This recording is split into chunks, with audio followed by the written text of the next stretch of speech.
Hey, what you say, everyone. This is take not number one, not number two, but number three. I have yeah recorded this twice already, so this is my third try. I hope third time is a charm. I'm having problems getting my screen to share with you guys, so that's the issue that's going on. But anyway, we're gonna try it again. We're gonna take it from the top. This right here is I'm DJ Modi. What you say radio? What you say radio page? DJ Modi page on YouTube. I appreciate everybody joining me, locking it in.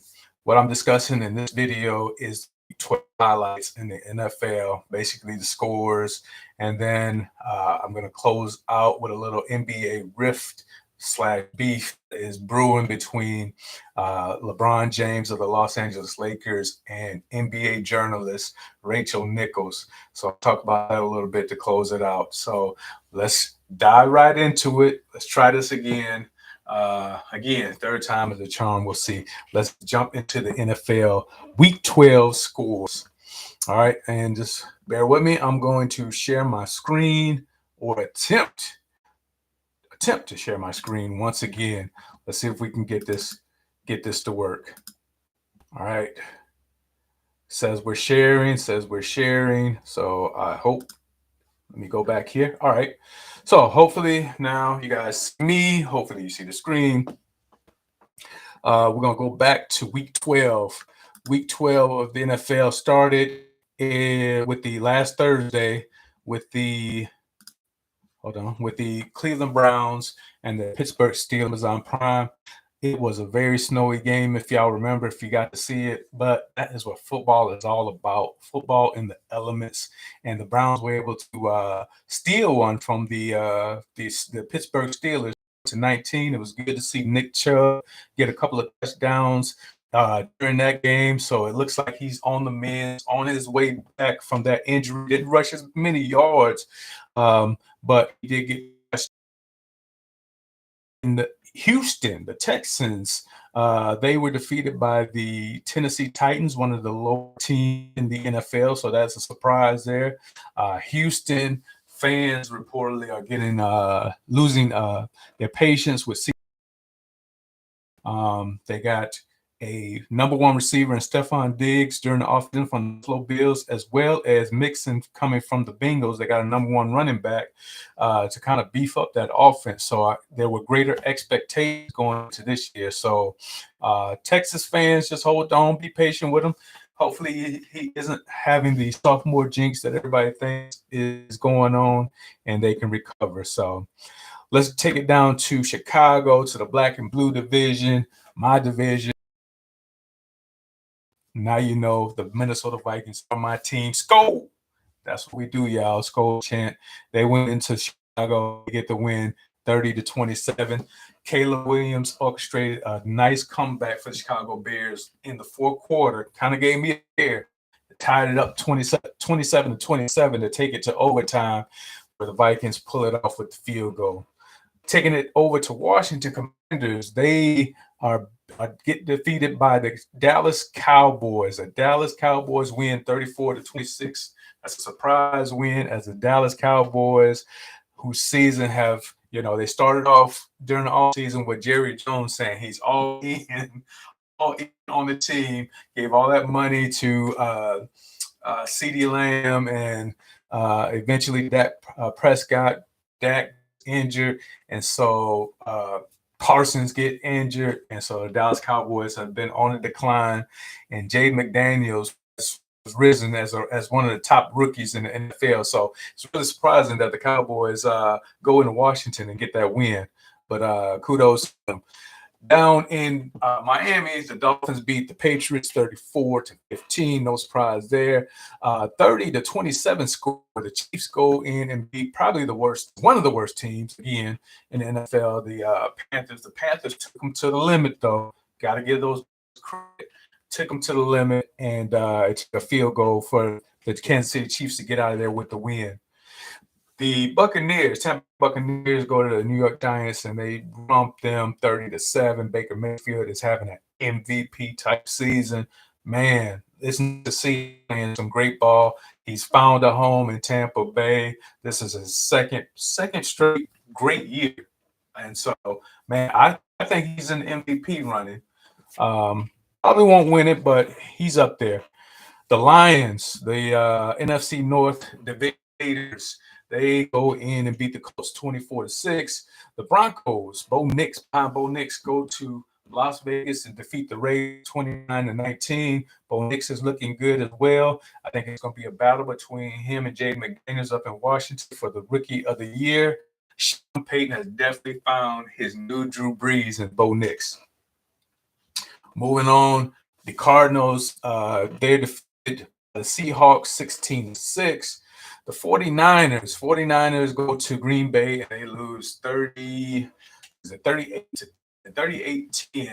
The Packers stomp the 49ers, and 49ers were without Brock Purdy. He was injured, and so hopefully they get him back next week. We'll see how that goes. And then the Philadelphia Eagles go to SoFi Stadium and they beat the Rams 37-20. Saquon Barkley is in the MVP talks, and man, what a great pickup for the Philadelphia Eagles. He probably should have went to Dallas Cowboys, or either him or Derrick Henry. Cowboys should have pursued one of them heavily, Saquon or Derrick Henry, and they missed out. All right, and then let me move this up just a second. Close out the week, the Ravens on Monday night go in and beat the Chargers 30-23 in the battle of the brothers, the Harbaugh brothers, Jim and John Harbaugh. Close out week number 13. All right, and so looking forward to, week number 12. Week 12 that was, y'all, week 12. All right, so let's take a look ahead at week 13 and what's on the slate as it kicks off on Thanksgiving Day. We got 3 games. We got the Bears and Lions first game at 11:30. Then we have the Giants at the Cowboys at 3:30. And final game is the Dolphins at Packers at 7:20 on Turkey night to close it out. And then also we get a Friday game here. The Las Vegas Raiders go into the Kansas City Chiefs to play them. So, man, we get football, Turkey, and on Black Friday. What you say? That is great. So there you have it, the NFL Week 12 roundup, and a look ahead at look ahead at Week 13. Now, transitioning, going over to the NBA. Again, I just want to discuss this real quick. There's a rift going on between LeBron James of the Los Angeles Lakers and Rachel Nichols. Over the summer, Rachel Nichols was on Undisputed with Skip Bayless, and she had some comments that Bronny was coming out. He had got drafted by the Lakers, and she made some comments about Bronny's potential in the NBA.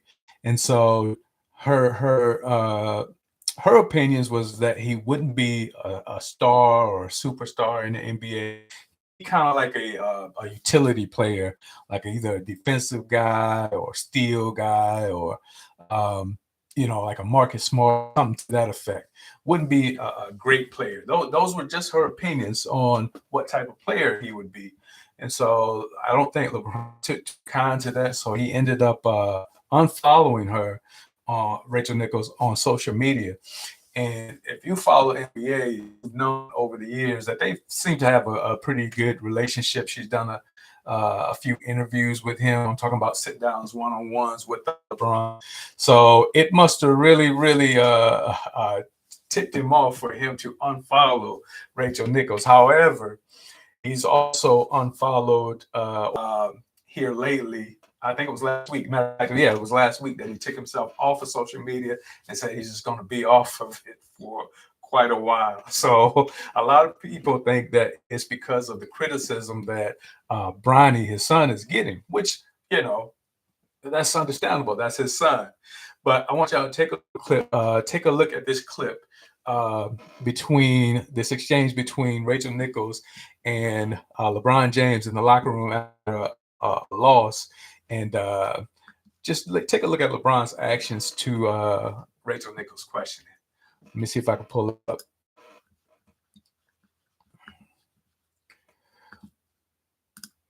Bear with me again. Let me see if I got to share that. Matter of fact, yep. And then I'm going to share. There we go. Let's get into it. That's just a general thought right now. JJ was just talking about how it can be hard for him to let games go, particularly losses. He's up for hours doing game film afterward. Is that something maintainable for NBA season as a coach, or just sort of that intensity, or what do you think is going to happen as he goes? I'm a player. I don't know. Things. I don't go. I ain't never went home with a coach before after a game in my life. Are you sure? I'm very sure.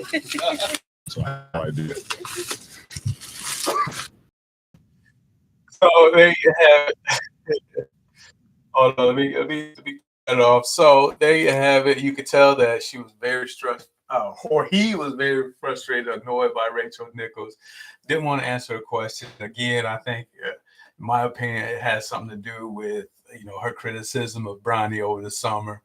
And yes, she's a journalist. That's what she does. She covers the NBA, and so she's knowledgeable. And so you got to kind of respect her opinion. But again, you got to look at it from LeBron's side. That's his son. Nobody wants their child criticized. So you can definitely understand both sides of the coin.